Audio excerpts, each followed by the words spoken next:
যেসব প্রকল্পে দুর্নীতির অভিযোগ রয়েছে সেগুলো খতিয়ে দেখতে রিভিউ কমিটি গঠন হয়েছে বলে জানিয়েছেন তথ্য উপদেষ্টা নাহিদ ইসলাম। দুপুরে সচিবালয়ে এক সংবাদ সম্মেলনে তিনি আরও জানান, গণ অভ্যুত্থানে শহীদদের তালিকা পূর্ণাঙ্গ না হওয়ায় শনিবারের স্মরণসভা হচ্ছে না। উপদেষ্টা জানান, অভিযুক্ত কর্মকর্তাদের বিরুদ্ধে যথাযথ তথ্য প্রমাণের ভিত্তিতে ব্যবস্থা নেওয়া হয়েছে। চলছে গণমাধ্যম কমিশন তৈরির প্রক্রিয়া। সাইবার সিকিউরিটি আইন নিয়েও কাজ করছে সরকার। আন্তর্জাতিক মানবাধিকার সংস্থা ও গণমাধ্যমের স্বাধীনতার সঙ্গে সাংঘর্ষিক কোনো আইন থাকবে না বলেও জানান নাহিদ ইসলাম।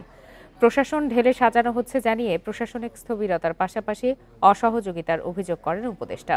ছাত্র আন্দোলনের শহীদদের তালিকা প্রসঙ্গে বলেন, স্বাস্থ্য মন্ত্রণালয়ের হিসাবে ৭২৮ জন শহীদের তালিকা হাতে এসেছে, আহত ২০,২৬৩ জন। চূড়ান্ত তালিকা পেলে স্মরণসভা হবে বলেও জানান উপদেষ্টা।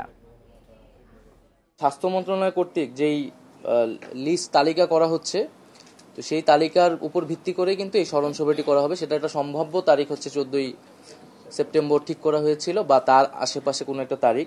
মূলত তালিকাটি আরও চূড়ান্ত হলে এই তালিকার উপর ভিত্তি করে আমরা শহীদদের স্মরণসভাটি আয়োজন করব।